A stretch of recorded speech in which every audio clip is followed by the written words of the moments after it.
నేను మీ ఆదర్శ రైతుని, మీకు అందుబాటులో ఉండే రైతుని. మీరు ఫస్ట్ టైం కనుక మన ఛానల్ చూస్తున్నట్లయితే ఛానల్ని అయితే సబ్స్క్రైబ్ చేసుకోండి, అలాగే లైక్ అండ్ షేర్ చేయండి. ఇంకా ఈ వీడియోలో అయితే మనం డిస్కషన్ చేసేది వచ్చి కర్ణాటక బోర్డర్లో వైరస్ అనేది ఎక్కువ వస్తుంది. ఆ వైరస్ ఎందుకు వస్తుంది దాని గురించి అయితే క్లియర్గా అయితే ఈ వీడియో ద్వారా డిస్కషన్ చేద్దాం. ఇంకా మీరు ఎనర్జీ ఫ్లాప్ కావాలనుకున్న వాళ్ళు మన తోట కూడా చూసుకోవచ్చు ఎలా ఉందో. మీరు ఎలా ఉందో కావాల్సిన వాళ్ళు స్క్రీన్ మీద ఉన్న నెంబర్కి అయితే కాల్ చేయండి. మీకైతే ఎనర్జీ ఫ్లోర్ ప్లేస్ అనేది నేనైతే పంపిస్తాము. మీ ఏపీఎస్ఆర్టీసీ లొకేషన్కి అయితే 10 బాటలు తీసుకుంటే డెలివరీ అనేది ఫ్రీగా కూడా వస్తుంది. అది కూడా అయితే తెలుసుకోవాలి. ఇంకైతే ఈ వైరస్ గురించి అయితే మెయిన్గా అయితే డిస్కషన్ చేస్తాను నేను ముందుగా. ఎందుకంటే 100% వైరస్ అనేది పుంగనూరు, పలమనేరు, కోలారు, శ్రీనివాసపూరు, ఇవి చింతామణి ఈ ఏరియాలోనే మెయిన్గా వస్తుంది. నేను ఇది నా అబ్జర్వేషన్ మాత్రమే, ఇది నా అభిప్రాయం మాత్రమే, ఎవరి అభిప్రాయం కాదు. దీన్ని మీరు రాంగానే తీసుకోండి, కరెక్ట్గానే తీసుకోండి, ఎలాగైనా తీసుకోండి. నాకైతే ఇది నా అభిప్రాయం మాత్రమే. నేను ఎవరిని తప్పుగా కావాల్సింది కాదు. నేను లాస్ట్ 3 years నుంచి అబ్జర్వ్ చేస్తున్నాను. నేను చేస్తున్నాను, మిగతా వాళ్ళు ఎవరు చేస్తున్నారో లేదో కూడా అయితే నాకైతే తెలియదు. మీకు ఈ వీడియో బోరుగా అనిపిస్తే ఇప్పుడు స్కిప్ అయితే చేసేసేయండి. ఎందుకంటే మీ టైం వేస్ట్ చేసుకోవద్దండి నా వల్ల. ఇంకైతే ఈ వీడియోలోకి వెళ్ళిపోతే ఈ వైరస్ అనేది ఎందుకు వస్తుంది, ఏమొస్తుంది అనేది లాస్ట్ 3 yearsగా నేను గమనించినది 2023 కానీ, 2024 కానీ, 2025 కానీ, ఈ 3 సంవత్సరాల్లో నేను గమనించినది ఏమంటే మెయిన్గా ఈ ఏరియాలో మాత్రమే మామిడి చెట్లు అనేటివి ఎక్కువ పెడతారు. ఆ మామిడి చెట్లు ఎక్కువ ఉండే ఏరియాలోనే వైరస్ అనేది వస్తుంది. అది వైరస్ అనేది ఎప్పుడు వస్తుంది? ఓన్లీ ఎండాకాలంలో మాత్రమే సీజన్లో కాయలు వచ్చే కాలంలోనే మామిడి కాయలు అనేది ఎప్పుడు వస్తుందో రోగం అది కూడా వైరస్ కూడా ఆ కాలంలోనే వస్తుంది. మన చలికాలంలో అయితే కూడా వైరస్ అయితే రావడం లేదు. లాస్ట్ 2 years కూడా అయితే వాళ్ళు వేరే రకరకాల సీడ్ నాటారు, చలికాలాలు అయితే రాలేదు. ఓన్లీ ఎండాకాలంలోనే అయితే వైరస్ అనేది వస్తుంది. అది నా అభిప్రాయం మాత్రమే. ఓన్లీ మామిడికాయలు వచ్చే కాలంలో దానికి వచ్చే ఊజీగులు, దానికి వచ్చే రోగాలు, దానివల్ల ఏమన్నా వైరస్ వస్తుందా? ఆ ఏరియాలోనే వైరస్ వస్తుంది. ఇంకా వైరస్ రాని ఏరియాలు చూసుకుందాం. ఇప్పుడు మా ఏరియానే ఉంది హార్స్లీ హిల్స్. మీరు చూసుకోవచ్చు హార్స్లీ హిల్స్ కూడా మనకైతే బ్యాక్లో ఉంటుంది వెనకాల. ఆ హార్స్లీ హిల్స్ ఇట్లా మదనపల్లి, హార్స్లీ హిల్స్, మొలకల చెరువు, ఇట్లా కదిరి, ఇట్లా అనంతపూర్ ఈ ఏరియాలో చూసుకోండి. అయితే వైరస్ అనేది లేదు. ఎందుకు లేదు? అసలు ఈ ఏరియాలో ఎవరు మామిడి తోట అనేది పెట్టరు. మామిడి తోటలు అనేటివి లేవు. మామిడి తోటలు లేని జాగాలో వైరస్ రావడం లేదు. ఓన్లీ మామిడి తోటలు ఎక్కువ పండించే పలమనేరు, పుంగనూరు, శ్రీనివాసపూరు, చింతామణి, కోలారు ఈ ఏరియాలో మాత్రమే వైరస్ అనేది ఎక్కువైతే అటాక్ అయింది. ఎందుకు నాకు అనిపిస్తుంది, ఆ మామిడి చెట్లతో ఏమైనా ఎఫెక్ట్ అవుతుందా లేదా, ఆ మామిడి చెట్ల వల్ల వైరస్ అనే చెట్లకు వస్తుందా లేదా, కరెక్ట్గా 2వ పూరు వేసే టయానికి అంతవరకు ఏమన్నా తట్టుకుంటుందా, లేకపోతే మళ్ళీ ఆ టయానికి వైరస్ వస్తుందా లేదా, ఆ మామిడి చెట్లతో ఉండేటివి ఏమన్నా వస్తుందా లేదా అనేది కూడా అయితే తెలుసుకోవాలి. అది మనకు సంబంధించిన మ్యాటర్ కాదు. అది అగ్రికల్చర్ ఆఫీసర్లు వాళ్ళు తెలుసుకోవాలి. అది నాకు వచ్చిన డౌట్ మాత్రమే. నాలాగే మీకు కూడా ఎంతమందికి డౌట్ వచ్చింటే కూడా కామెంట్ అయితే చేయండి. ఓన్లీ మామిడి చెట్లు ఉండే ఏరియాలోనే వైరస్ వస్తుంది, మీరే గమనించుకోండి. మీకల్లా చూసుకోండి. మామిడి చెట్లు లేని ఏరియాలో అయితే వైరస్ అనేది రాలేదు. నేను గమనించింది లాస్ట్ 3 years నుంచి. నేను లాస్ట్ ఇయర్ కూడా అయితే వీడియో చేద్దాం అనుకున్నాము. కానీ ఒకసారి 2 సార్లు అయితే మళ్ళీ కొంచెం మనం మిస్ మ్యాచ్ అయినా కూడా మామిడి చెట్లు రైతులు ఉన్నారు, వాళ్ళు ఏమన్నా ఫీల్ అవుతారని చేయలేదు. ఈ సంవత్సరం కూడా అయితే చేయాలి. మనం ఏదైనా ఒక మాట చెప్తే దాన్ని కరెక్ట్గా సెట్ అవ్వాలి, సింక్ అవ్వాలి. నా ఊహ నాకు వచ్చిన ఐడియా ప్రకారం అయితే ఈ విధంగా అయితే ఉందని మాత్రమే చెప్తున్నాను నేను. ఆ రైతులు అంటే మామిడి రైతుల వల్ల టమాటా రైతులు దెబ్బ పడతారని కాదు, అందరూ రైతులు బతకాలి. కానీ అది ఏందో మిస్ మ్యాచ్ అనేది జరుగుతుంది. నాకు మనసుకు అలా అనిపించింది కాబట్టి ఈ వీడియో అనేది చేస్తున్నాను. చాలా రోజుల నుంచి చేయాలనుకున్నాను. ఈ మామిడి చెట్లతోనే ఇలాంటి వైరస్లు వస్తాయా? మీరే ఆలోచించండి. కొత్తకోట ఆపక, గోన్పల్లికి ఆపక నుంచి చూసుకుంటే అన్ని మామిడి తోటలే, అక్కడ నుంచి అంతా వైరస్లే.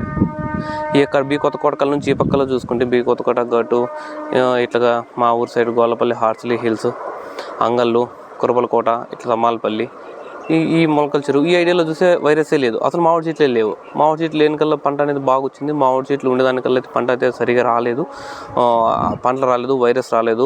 వైరస్ నేను కూడా రీసెంట్గా బెంగళూరుకి అయితే పోయేసి వచ్చాను. మనం ఈ పొద్దు అయితే నిన్నైతే బెంగళూరుకి అయితే పోయాము.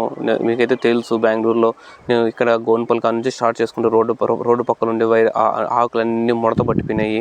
చాలామంది కాల్ చేస్తున్నారు, దానికి ఏమన్నా వైరస్ చెప్పన్నా, ఏ విధంగా ఇలా రోగాలు వస్తున్నాయని చెప్తున్నారు. దానికి వైరస్ రోగం అనేది లేదు. మీరు ఆ మందులు ఈ మందులు కొట్టి డబ్బులు అనేది రైతులు వేస్ట్ చేసుకుంటున్నారేమో నాకు అనిపిస్తుంది. కరెక్ట్గా వైరస్కి మందు అనేది లేదు. మీరు వాళ్ళతో మాట్లాడి అది స్ప్రే చేసి వీళ్ళతో మాట్లాడి ఇది స్ప్రే చేసినా కూడా అది నా అభిప్రాయం మాత్రమే, మందు లేదనేది. ఎందుకంటే కంట్రోల్ కావడం లేదు. మీకు తెలుసు, మనకు తెలుసు. లాస్ట్ 2 years కూడా మీరు ఆల్రెడీ ఫేస్ చేశారు. వైరస్ ఉండేవాళ్ళు మీరు ఎన్ని మందులు కొట్టినా కూడా వర్క్ అవ్వలేదు. అలాంటిది ఈ సంవత్సరం వల్ల కొడితే వర్క్ అవుతుందా? వర్క్ కాదు కదా, అది మీకు తెలుసు. కాబట్టి డబ్బులు పెట్టేటప్పుడు ఖర్చు పెట్టుకోండి. మీకు పంట రాదని తెలిసిన కూడా వదిలేసేయండి. వైరస్ ఎక్కువ పడిపోయిందంటే ఉండే కాయలు పెరుక్కోండి, మిగిలిన కాయలు అయితే పట్టించుకోదండి.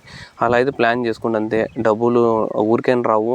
మళ్ళీ అప్పులు తీర్చాలంటే ఒక తరం సరిపోతుంది. మళ్ళీ మీ కొడుకులు పెద్ద అయితే ఓ తరం సరిపోతుంది. అంటే మీకు 20-30 వడ్డీలకు దానికి దీనికి మీకు ఉండే రొటేషన్ చేసుకోలేకైతే సస్తాము. ఇప్పుడుండే రేట్లు కూడా 500-600 పోతానే కూడా కొంచెం బచ్చా పడతాము. ఒక ఎకరాకు 1 లక్ష 2 లక్షలు మిగిలించని తప్పితే ఇంకెక్కువైతే మిగిలే ఛాన్సెస్ లేవు. 4-5 కోతలకు వెళ్ళిపోతే కూడా నష్టాలకి వెళ్ళిపోతాము. మీరే చూసుకోవచ్చు మన తోటే ఏ విధంగా ఉందో. నేను ఓన్లీ దాని గురించి వైరస్ గురించి చెప్పాకైతే ఈ వీడియో అయితే చేస్తున్నాను. మన తోట కూడా చూసుకోవచ్చు. నేను బ్యాక్గ్రౌండ్లో కూడా మన తోట కూడా వీడియోస్ అన్ని కూడా వేస్తాను. డౌట్గా ఉన్న వాళ్ళు లొకేషన్కు నాకు వాటి స్క్రీన్ నెంబర్ కాల్ చేయండి.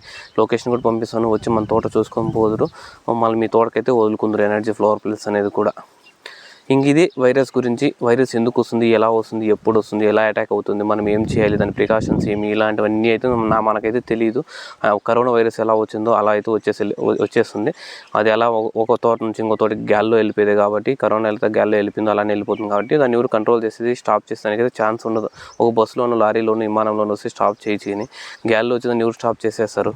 గంటకు అది గ్యాల్ ఆ పక్క గ్యాల్ తోలితే ఆ పక్క గ్యాల్ మలుకొని వెళ్ళిపోతుంది. అయినా వైరస్ వచ్చేదైనా కూడా ఇంకా బాగా గమనించండి. ఆ మామిడి తోట ఏరియాలో ఉండే కల్లే వైరస్ వచ్చి స్టాప్ అయిపోయింది. కానీ ఇక్కడ మామిడి తోట లేని కల్లా అయితే వైరస్ అనేది రాలేదు. ఇక్కడ కూడా మామిడి తోట ఉంటాయి. ఒకటి ఆడొక ఎకరా ఎవరో 10 ఊర్లకు ఎవరో ఒక తోట పెట్టుకుంటారు. అంతపోతే 4-5 చెట్లు తప్పితే ఇంకెక్కడైతే మామిడి తోట చూసేది కూడా లేదు. మా సైడ్ చూద్దామని కూడా మామిడి తోట కనపడదు. చూద్దామని కూడా టమాటో తోట తప్పిపోతే అది ఓకే. అది మీకు ఇంకేమన్నా డౌట్స్ ఉంటే ఆ వైరస్ గురించి కామెంట్ చేయండి. నాకు తెలిసిన వాళ్ళు ఎవరు ఉన్నట్టు వాళ్ళకి కనుక్కుంటాను. నేనేం పెద్ద తోపని కాదు దాని గురించి. మనము మీకు ఎంత తెలుసు నాకు అంతే తెలుసు. కానీ నేర్చుకుంటే చాలు మనము. అది ఇంకా మీకు ఐటీ సైడ్ గురించి వస్తే ఐటీ సైడ్లో మీకు ఏమైనా డౌట్స్ ఉంటే ఏమన్నా నన్ను అడగండి. నేనైతే మీకు కొంచెం అయితే హెల్ప్ చేయగలను. అంత అయితే ఎవరు అయితే హెల్ప్ చేయలేరు కాబట్టి అది దాని సైడ్ కూడా. ఇది మనమైతే అదే ఇంతకు మించి మనమైతే ఇంక చెప్పేదానికి కూడా అయితే ఏం లేదు. ఈ వైరస్ని కంట్రోల్ చేసేకైతే ముందు లేదు. షాపులు అవి చెప్పి మీకు అమ్ముకోవచ్చు. మనం ఏం చేయలేము. మన కోతలు అయితే 6 కోతలు అయితే అయిపోయాయి. నిన్నైతే మార్కెట్కి కూడా అయితే వేసుకొని పోయాము. 6 కోతలు అయిపోయి తోట ఎలా ఉందో చూసుకోవచ్చు. మన టార్గెట్ వచ్చి 15 కోతలు. ఎందుకంటే 15 కోతలు టార్గెట్ పెట్టుకుంటే 15 కోతలు రీచ్ అయిపోతే మళ్ళీ 16 మళ్ళీ 20 కోతలు టార్గెట్ పెట్టుకోవాలి. ఫస్ట్ 10 పెట్టుకోవాలి, మళ్ళీ 15, మళ్ళీ 20 అలా పెంచుకుంటూ పోవాలి. ఒకేసారి నువ్వు 20 పెట్టుకున్నావు అనుకో దానికి తగ్గట్లుగా మనం చేయలేము ఒకేసారి. చెట్టుకు స్టామినా అనేది ఎక్కువ ఇచ్చేసినా కూడా ఎఫెక్ట్ పడిపోతుంది మందులు కాబట్టి 10 కోతలకి 15 కోతలకి అలా కోతలు అనేది పెంచుకుంటూ పోతాను మనం ప్లాన్ చేసుకోవాలి. వైరస్ గురించి ఇంకేమైనా డౌట్స్ ఉంటే కామెంట్ చేయండి. నేనైతే మీకు అప్డేట్ ఇస్తాను. మీకు అందుబాటులో ఉంటాను ఎప్పుడు. మీరు కామెంట్ చేయండి, ఫోన్ చేయండి, ఏమైనా లిఫ్ట్ చేయండి. నాకు తెలిసి ఆ మామిడి తోటల వల్ల ఏమో అనిపిస్తుంది. మీకు ఎవరైనా అగ్రికల్చర్ ఆఫీసర్లు తెలిసింటే వాళ్ళని కూడా కాంటాక్ట్ అయ్యింది. అది నా ఆలోచన. మీరు కూడా నలుగురికి చెప్పండి మామిడి తోటలు ఉండే ఏరియాలోనే వైరస్ వస్తుందా అని. ఒకసారి మీరే క్వశ్చన్ చేసుకోండి. మీ ఏరియా కల్లా మా ఏరియా కల్లా మామిడి తోటలు లేవు, మాకైతే రాలేదు. మీకల్లా ఏ మామిడి తోటలు ఉన్నాయి, మీకల్లా అయితే వస్తుంది అనేది అయితే ఓ పాయింట్ అనేది గుర్తుపెట్టుకోండి. Okay, thank you. నేను మీ ఆదర్శ రైతుని, మీకు అందుబాటులో ఉండే రైతుని.